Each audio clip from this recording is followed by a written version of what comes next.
That's the level 2 Genko lead. Yeah, he's going to land that gold card, and yes, the flash. They do pick it off, and with the timing of the minions, it is actually going to block any Q. But they get the flash, and that is really huge just to pick that up for not much time wasted from Dread. And we need to see dominance from the Afrika solo lanes, right? It's not going to be the bot lane. Leo also went for the grasp, so really playing for survivability and poker in this lane, right? Not looking to put on any aggression whatsoever, but simultaneously putting that early pressure on a Leo or on a Orianna rather, which is going to have such a hard time playing into the twisted fake because it's so easy. As you see there, you just walk up. So at any point, if Lava is even slightly up, he needs to respect the pressure from Dread, and that might make it really hard. Same for Hoya. Just the fact that the Ignite is there, combined with the early training pressure from a Camille of Shield Bash and Ignite, and Grasp is terrifying. Yeah, it's I would imagine it's going to be a pretty fun lane down here on the bottom side here for Leo and Lahans. Funnily enough, in the interview, Lahans mentioned how Leo is a very aggressive player and how he's quite good, but then they pick Santa Tom Catch. And it's like, well, okay, you can have fun, you can poke out a little bit. Never mind. But we're not going crazy in the bottom side, not aggressive just yet. This top lane matchup is going to be interesting. Hoya mentioned that he considers Keen his biggest rival, which is, it's always funny when pro gamers mention that, oh, this player is, you know, he's my biggest rival. Well, I'm not sure that Keen considers you his rival, and that's kind of the way that rivals work, but we'll have to wait and see if maybe he can do anything against Keen. Definitely one of the big lanes here for Afrika to look out for. And I gotta say, the more I think about it, the less I like the Grasp. Grasp was the most popular with the Frostfire Gauntlet build. However, that has been nerfed on 11.11. In adjunction to that, or in addition to that, I think the value of a Glacial Augment against the Kalista is always really nice, right? Because of a passive, so every auto you land slows her down a bit. Yeah, Lava, he's playing respectful, as he should. Yeah, I liked his positioning in the lane. Like, he's got vision of the left side, but must have seen that the TF didn't come out on the other side of that brush, so either he went back or he was waiting in the brush. Nicely calculated, positions on the right side of the lane, avoids the gank. That's exactly what you want. You don't want the jungle Lee Sin specifically to get any early leads for their team. And now we see the big wave being built up here. Don't really think they can go for a lot of aggression. We do see Dread path bot side, and if they can actually get a really big waiver, get it stacked, Fly can hit 6. I think it's not going to be perfectly timed, but that might be the type of plays that you could be looking for in this scenario though. Timing's not really there, right? Maybe if you calibrate it a little bit better, that's an opportunity. And on the other hand, diving a Leona and a Kalista with all summoners up is always going to be a risky endeavor. But honestly, I would kind of like to see that type of Afrika Freaks, right? Really try and look for the punish. Because if you go into mid-game skirmishy style fights on even footing, I think it's going to be a lot harder. Yeah, it's going to be pretty difficult, and we'll see if they can get any early Drakes here. The first Infernal is going to be really nice for their comp, but not looking at that just yet. Pretty early on in the game, as it has just come down. And yeah, this top lane has been pretty nice. You know, not much action so far, but still it's a pretty passive 20 CS lead already. Of course, with the lane pushing into the set, you will be able to catch up a little bit. But this has been total dominance in the top side, and that's what you need when you've got Keen on your team.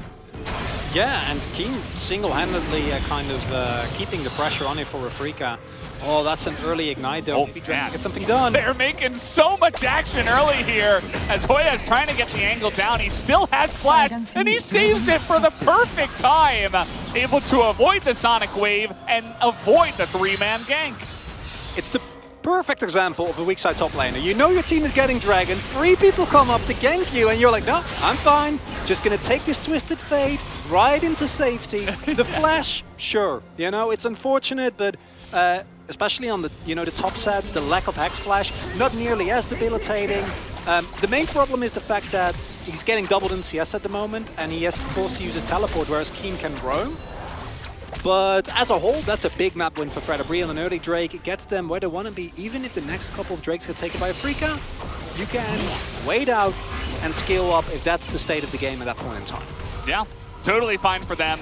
You mentioned the CS deficit, but take a look at the mid lane. I mean, Lava is way far ahead here. That's 15 CS as the waves do crash. NT lost his flash early at level 1. So it's looking good for Lava at the same time. So he's able to shore up some of that, especially with the Infernal that they did get very early. And the players themselves talked about and his incredible early pathing. Dread, he's ganked twice, but none of the ganks have actually gotten anything done. Lava has his flash back up again, right? So that early pressure didn't actually result in anything. Considering Lava's CS lead, it's not even negligible. It didn't do anything whatsoever. Whereas he's been farming and he's slowly building up the CS lead. He's going to hit that Night Harvest first item a little bit early, unless Dread is actually able to make something work around the map. And I think once you get to the one item spikes or the ultimates are available, you're going to get to the point where Fred at Breon, in a 5v5 situation, actually has the edge. If it's 2v2, 3v3 skirmishes, it's very different due to the Twisted Fate and a possible roam from the Telm Kench, but that means that the game is just going to get, from this point on, harder and harder and harder for Afrika. And for the next 10 minutes, it's still slowly, but past that, it's not great. And we all recall that Afrika's post 20 minutes, that's generally not the greatest.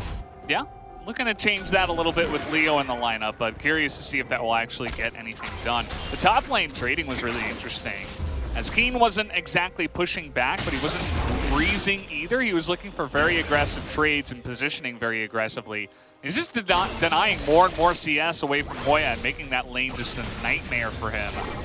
So we'll see if Hoya has any chance, and with that top lane priority, you could see that they were trying to go for the Rift Herald here, but actually, Fred and Breon going with a full rotation up to get that objective. And I wonder whether the Senna can do enough, and I really like this rotation that we see here from Hannah. Hannah's kind of hovering, would much prefer if he actually went back, there we go, sees them now, go back to his turret, just to try and soak experience and avoid giving up 2 plates, right? Into a Tristana, we've seen teams do this, and then your turret just lose 3 plates, and Tristana can free farm. And it's a really big problem. And the respect here as well from Fred at Breon does mean that they actually are going to give it those plates. A huge wave is going to go into the turret. So now you need to get value out of this Rift Herald, because as Fred at Breon, this is a conservative choice that you went for, is like the classic play, Yeah. But you're giving up a lot, a lot. That's another wave that is going to go into the turret here. Hannah able to pick up most of it, but possible roam is always there. Flies hovering towards the bot side as well. Yeah, really liking how Bro is responding to this. The early warding to spot out the TF on his roam down to the bottom side. They get the 2 plates, but you note that was down here. You see Lava edging down towards the bottom side. With a minute to go until the Mountain Drake, the Equalizer just going to come out here, and that's basically just saying, get away from my blue buff, I'll take that. But at the end of the day, not able to roll that into anything else. As pretty interesting map maneuvers, nobody dies, there's still no first blood, but definitely Bro reading the situation pretty well. Still a nice little lead in terms of gold here, though, for Afrika. And it's what Afrika needs, and it's also who is this gold on, right? And if the gold could be on anyone, I think as Afrika, you'd be very happy it is on Keen. Because he has been one of the most consistent carries for this team. However, even a Camille, at this point in time, is a pick that isn't necessarily going to single-handedly carry the game, right? She can apply a lot of pressure, she can carry team fights, but you're still going to have to eventually opt into those team fights unless she's monstrously ahead, can take on 2 people at a time. As looking for kind of a greedy lane gank here. Yeah. I can't really see a world in which this works. Yes, Keen doesn't have flash. So basically, he's just going to come up here and push and try to get that Rift Herald down, I would imagine. But the second he shows, then Dread just takes the Drake. So no plates taken up here on the top side. He essentially just helps Hoya push to get him out of the lane, but you're not really getting any other value out of that, and you're also giving away the Mountain Drake. And I think if you don't give it the Mountain Drake here, showing himself to just help Hoya get the bounce on the wave, right, and be able to farm is, I think, fine. Because if Keen freezes there with Ignite and Ultimate up, Hoya can't play the game. But because you also gave up the Drake, don't really think it's worth it. And I'm liking what I'm seeing here from Fred Abion in terms of how they play around what Afrika is doing. However, in terms of actual objective control, I still think that there is a lot to go back on when you look at this game, where you don't really need to give that much up, right? You don't really need to then not get anything on the top side. Then try to set up a play with Lava. Try to get a teleport, something going. Because now you are falling behind. 1K still very, very manageable. These are the moves that, as Bro, I think, just clean it up a little, and then it's perfect. Yeah, they are going to get, I think, 3 plates there from the Rift Herald. So that's some really nice value, as they are going to get aggressive here, but it is Kench. He is still a champion in League of Legends somehow. So he's going to deny all action down on the bottom side. We will still not have any kills in this game. I'm really happy. Like, oh, no. The Kench is there. Never mind. Gotta hold myself back. I was thinking about this yesterday. Is there a champion in competitive League of Legends that's like basically carried to competitive viability by just having one basic ability? I don't think there's any. Tom Kench. Well, yeah, I mean, that was... Yeah, obviously, that was the answer, yes. Yeah. But I'm like, other ones, you know? That was my well, crazy. We're going to have the flash coming in here with the kick available. Could go for it, but Dread is going to get caught under the turret as Umpty is there. We already got a 2v2 down on the bottom side as well, as Keen with a big teleport into the fight and might be able to pick up more, but actually no. Well kited out there, as the follow-up not really online just yet, as Leo has basically no damage and Keen couldn't do it all by himself. So finally, the action does unload here in this game, as Hoya is able to get a nice little push going as well. And it's just 2 immediate plays happening at the same time, right? And we see Hannah and the Light Rider actually able to get away, which is super valuable there. You're gonna make a play on Fly here. No, he just runs away. Okay. Yeah, he does have the flash, which is, you know, not great. Not really what you're looking He for. ghosted, I think. Oh yeah. Yeah. Never mind, it's the spell book. And yeah, Lava has been playing really respectful, but there's only so much you can do when you get flashed engaged on. But a really nice shockwave combined with kind of the threat of this equalizer, meaning that you can't really ever get back, is one thing. Then this is a really interesting play, because I feel like this is understandable from the Light and Hannah, but the chance of you actually ever getting anything there are kind of negligible. And then Keen with a really nicely timed teleport. Not quite on the same page of the rest of his team. I feel like Lens and Leo are kind of kiting back. And if they're all there at the same time, they can maybe push further forward, but timing not quite there. My favorite part of that fight was when Leona got pulled out of the mouth of Tom Kench. Mid-devour. Just Fate's called out of there. Saved. Nicely done by Hannah. But yeah, able to deny any further kills down there. And with that kill as well on to Umpty, this Rumble is getting a nice little lead here going in the jungle. Take a look at his CS numbers as well. Feeling pretty good about his position so far.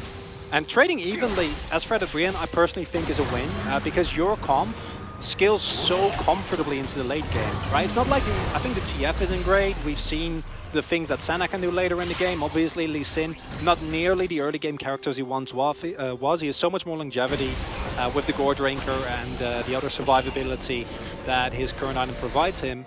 But it's so much harder, you know, as Red's looking for it. But generally, standing on a ward is not helpful when trying to set up turret dives. That's a really cute ward, by the way. I mean, that's specifically put to make sure that you don't get dove. I mean, it's not much else there. They know that Dread still has his flash. And take a look at this. There's another ward. Good luck, Lee Sin. Everybody sees you. We'll see if they can still make it go, though. 3-on-1 as the teleport will come in. The pull-in was so nice there. The timing was perfect from Hoya. And they rack up yet another kill. Bro is turning up the heat. And they're playing this out so cleanly, Valdez. This doesn't feel like Afrika like making big mistakes. It's just that, as you said, the vision control from Bro is so good. They always know what's happening. They read that play, Lee Sin, standing on top of the ward, right? They saw Dread move from mid to top. They have the teleport available. And yet again, Hoya is like, this is fine. Whoever comes towards me, I'll just grab him, combined with a beautiful face breaker. And even if these trades, even if you don't get the kill, right? Even if you trade 1-for-1, as Fred Brian, you'll take those trades, you'll take those kills, and they're playing super controlled here. And it's such a nice look from a team where we felt like last split, it was a lot good, but they were also incohesive, right? It never really came together. And this is looking super controlled and just super clean type of League of Legends, which makes me very happy and is kind of a continuation of the look we saw from Fred Brian in the initial game. On the other hand, I'm happy that Afrika's making plays. They still got the Drakes, sure they're behind, but this comp doesn't necessarily auto-lose, right? And that's important to keep in mind. Like, it's still a possibility for them to win because their catch potential is insane. Yeah, and also, I mean, as the game comes along, they don't necessarily play traditional League of Legends either. They can do a lot of cheesy stuff later on in the game with the split pushing and the potential for the Camille and the TF to just group up together and get the duo split going. It's pretty interesting. So let's take a look here from Hoya's point of view on the timing of this one. That pull is just... It's perfect. Beautiful, right? And this is the second time we've seen this happen. And I think after that first time, as Afrika, you're just like, we can't do this anymore, right? Sett is one of those champions where it's just so easy to turn it around. Because of the amount of CC that he has, the survivability with the Haymaker makes it so hard to consistently lock this champion down. And especially, you know, with the summoners available, it's just not really a thing that you can do. And I understand that Afrika wants to try and make something happen around the map because they kind of need to, as mentioned previously, but it's hard. I don't think Fred Brian is giving them a lot of opportunities to actually get there.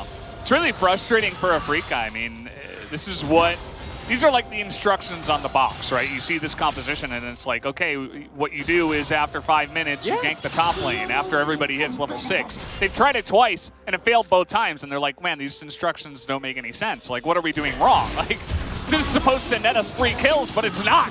What is happening? And they're trying it again. Yeah. But they're on vision again. And again, and this is something that I really love from Fred Brian, and I think that's a really big difference, is the overall like respect that they show their opponents as well. I think that there were a lot of situations in the previous split where Hoya would have just stayed there. And he would have died, given up a free kill, and they still would have lost the turret, right? You need to respect the roaming potential. However, on the flip side, it's good that Afrika keeps making these moves. Yes, a couple of them get shut down, but the moment as Afrika that you stop moving around the map and creating pressure is also when you lose. Because, as mentioned previously, I think in a vacuum, like Camille obviously skills insanely well. She has the Ignite, she has a 60 CS lead, and Keen's going to blow up that lead, believe me, because that's what he does. Yeah. But you are the one who needs to make moves around the map. You're the ones who need to force Bro to react. As long as you keep Bro on the back foot and reactive, you're fine. As soon as Bro is like, okay, we can just group up as 5, not lose inhibitors or turrets, and just set up shop on an objective, you're in deep trouble. I mean, I think that's coming soon, right? Because, probably, yeah.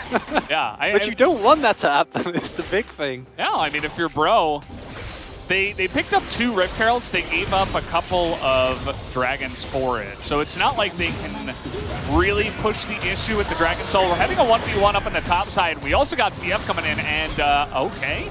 We also got everybody else on the team up on the top side.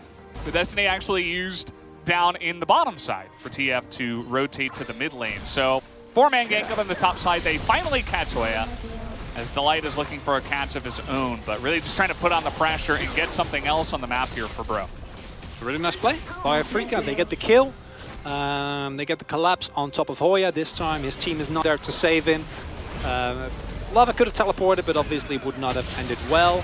And this is the type of tempo you need to generate. It does come down to, imagine if you don't get this first dragon as Bro. Like, then this game looks completely different. And that also means that in a minute, you need to win this upcoming fight. You can afford to use the equalizer. I think it will be back up by the time you actually start contesting for dragon. But Fred and Brian, yes, they're playing really well. But I'm also happy to see Afrika keep making moves. Because, as said before, it's a momentum-based comp, right? You need pressure in the side lane, or you need to get these picks. Keep Fred Brian on the back foot, choke out their vision, and then make sure that you start any team fight on uneven footing, and then you're still fine. Because if Afrika gets his next Drake, then the pressure of a split push becomes a really big problem for Fred Brian. Yeah, absolutely. And so far we've been highlighting a couple of moments where Fred Brian's vision control has been really nice. You know, some of the early TF roams, some of the catches onto Dread and spotting them out, even in their own jungle. But as of right now, I feel like Afrika kind of have more pressure in that vein, right? There's 2 control wards in the enemy jungle up on the top side, really enabling Keen to go for this early split push. There's no vision for Fred Brion around the jungle, or rather around the dragon right now. They have a couple of wards, but as of right now, Afrika, I think, are really playing to their comp well, which is something you mentioned, right? They're just getting very deep vision up here on the top side. And once again, the Dream Team, the top 3 of this Afrika lineup, are up in the top side yet again. We're going to, you know, catch out lava and they say, well, we're not going to go for it now. No, never mind. Never mind. We see where everyone is. Not a good idea, guys. Let's not repeat that mistake again. And yeah, it's a really interesting game because what I'm happy to see is that both these teams, for Fred Brion we kind of already knew, but Afrika also looks miles better than they did previously. It felt like if they didn't get a huge lead in the first 15 minutes of the game, it was kind of just doomed from that point onwards. Whereas now they're still out on the map, they're still making the plays, and they can keep that up. It's getting worse and worse for Hoya. Like, yeah, you get some damage done, but Dread is here again. And okay, he's going to be carried in as what?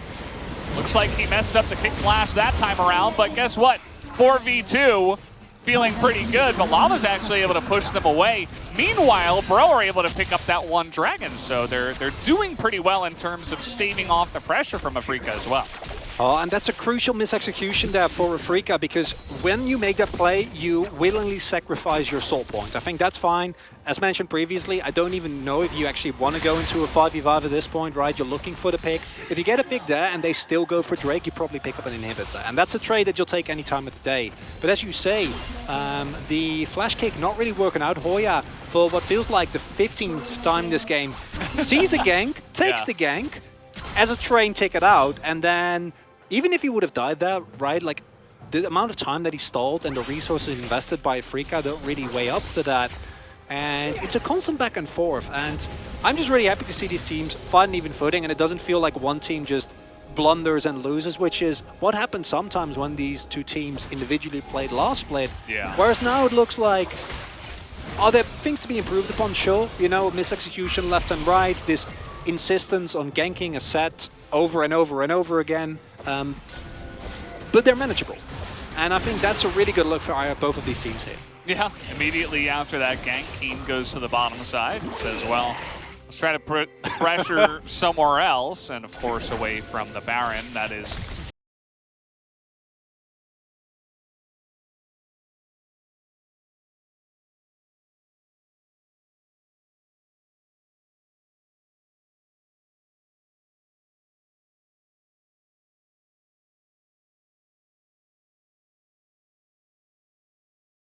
Fate from collapsing on you. You just collapse on Twisted Fate. He can't gate anywhere else, he can't get out of there. And this is the key to Fred Brion. As long as Hoya can just keep doing this, he's fine.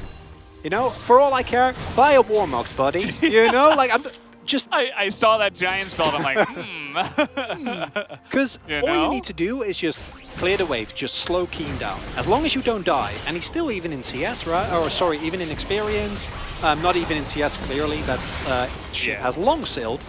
But that is kind of what you're looking for here. As long as you can manage that pressure, and I think there's going to be actually a point where you probably won't be able to anymore with how strong Divine Sunderer is. Plus the fact that Camille's late game is just kind of absurd with the Q.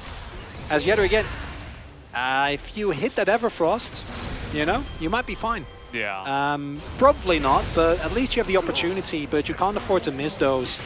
And Yeah. Also, the summoner spell cooldown, right? He had barrier and cleanse. He uses the barrier, but then his flash is just like 5 seconds away. Could have potentially saved him in that situation. But when you're already at a position like that, you already use your stopwatch. It kind of just a feels bad man moment.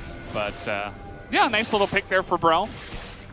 And now they're trying to set up some vision around this Baron. Although Keen sticking around, feels like both teams really waiting and ready to get into this fight. But again, Tom Kansas is champion, so good luck engaging like that. You're going to have to try a little bit harder. And some people might call this match boring. I prefer to call it strategic. Yes. You know, it's a classic LCK game.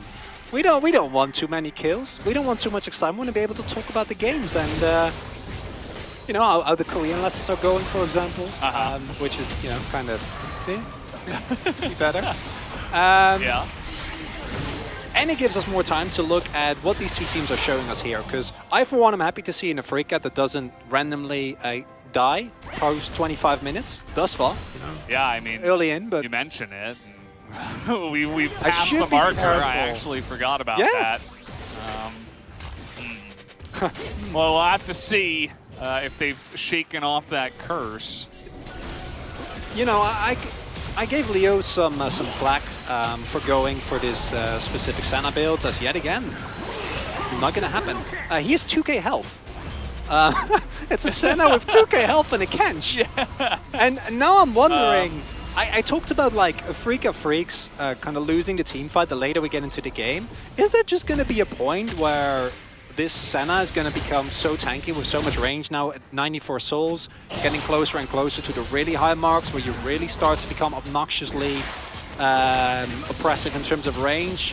Well, is it actually going to be Fred Brion who then needs to try and force something, which is a really interesting turnaround? Anna has not really had an impact this game yet, same can be said for the Light, but might be gearing up toward a fight for the possible soul point here. Yeah, you can see Keen in the brush, and they're going to spawn something in that brush, as probably was the ward there. But yeah, just looking for the 5v5 here, it looks like. Bro really honing in on this Drake, trying to secure this one. As Keen is in the wings, but they don't want to go for it, as Afrika will just let them take the Drake and not split push in the meanwhile with their Camille and TF.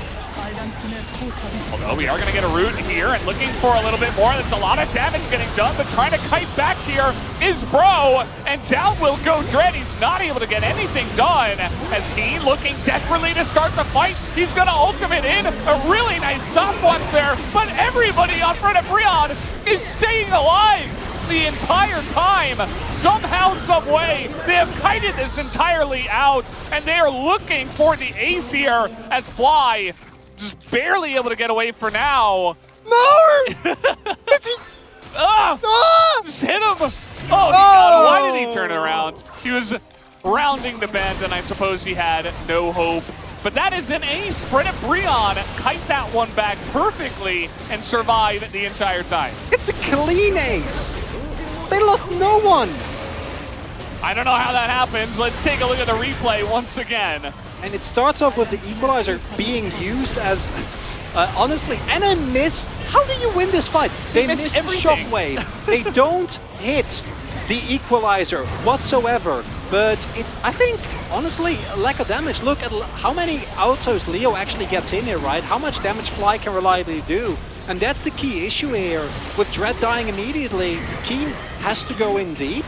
And then the two carries on the side of Fred Brion just don't do enough. There's just not enough damage, which is weird, but when you think about it, I talked about how tanky the Senna was. That comes at the cost of something, right? If you're a Glacial Augment Senna who's gone for a lethality build here, I can assure you those health bars would not look as good as they do. And Fate's issue, of course, in these team fights, it's not where he shines. His burst is okay, but his consistent damage just isn't really there. Yeah, take a look at this. I mean, Tom Kent's going to do his job, but at the end of the day, it just looks like Bro are too far ahead now. I mean, they get the Baron, they're going to take an easy turret here. And now Afrika's like, oh, okay, nice shockwave here, looking for a little bit more. Dread, incredibly low, and he will be rended down. And those are a couple of picks that might even just end the game here, or at least get an inhibitor. Immediately, the Camille and the TF have to come back to base. And I think, I agree with you, that might just be it here, Valdez. With the Baron buff coming in here and the amount of team fighting prowess that Fred Brion have, but they don't have any of their crucial ultimates, so maybe Afrika can hold on here. I think they're going to go for it. The TP? The TP? No? No? Okay. Oh yeah? Never mind. No, don't risk it. Just kidding. Just kidding. They've been playing cleanly. I respect it. You know, you don't have your ultimates, just take it a little bit slow. I can respect that. I can respect that. Slow and stable. Trying to get it. Yeah, does make sense. But yeah, I mean, it's kind of funny that after you force a 5v5 team fight, albeit it was a good position, as we mentioned, you know, down on ultimates for Bro and A lot of nice potential, but they forced a 5v5 with this comp. Dread actually safeguards onto the ball. Not the best ideal. look there. Good reaction from Lava. Yeah, nice punish. Yeah, losing track of the Orianna ball is never good. You see how quickly it's punished there. And we've been talking a lot about these teams as a whole, right? Like the map movement, what they've been doing. Talk a lot about Keen, who is approaching Flame Horizon here, which that's nice. But then you look at Fred at Breon and that cohesiveness that we saw last split, or that we rather didn't see enough of last split, seems to be here. They're playing really cleanly, they're respecting their opponent, but then when it comes to actually team fighting, the front to back is beautiful, right? Like look at these KDAs, look at how few deaths they've randomly given up, which is so easy against the Camille, against the Lee, against the Twisted Fates. And sure, it's not the fastest game, knowing Fred at Breon, they're just going to play for the soul, get a final team fight and take the mid lane highway into the base. But you gotta respect them for it. Going up 1-0 in this series against Afrika, which was one of your main competitors last split, right? They were the ones who ended just above you. Beating them in a decisive and clean victory in a first game of the best of 3 is a beautiful start to your day. Oh, nice little pick here, trying to force that Devour, but not gonna be used just yet. Finally gets used, but Leo burning down, and Delight is gonna flash on in. Nice little stun from Fly to save him, but there's no saving Afrika at this point in time. Fly gonna get himself killed, and now with some minions into the base, they're just gonna go for it. That should be the end of the game. They don't need to wait for the soul point. Keen, desperate to get something done, not able to do too much. Hoya able to get on top of Dread as well, and now Bro just playing with their food. Nobody is going to deny yet again, as an incredibly clean win here from Bro, only giving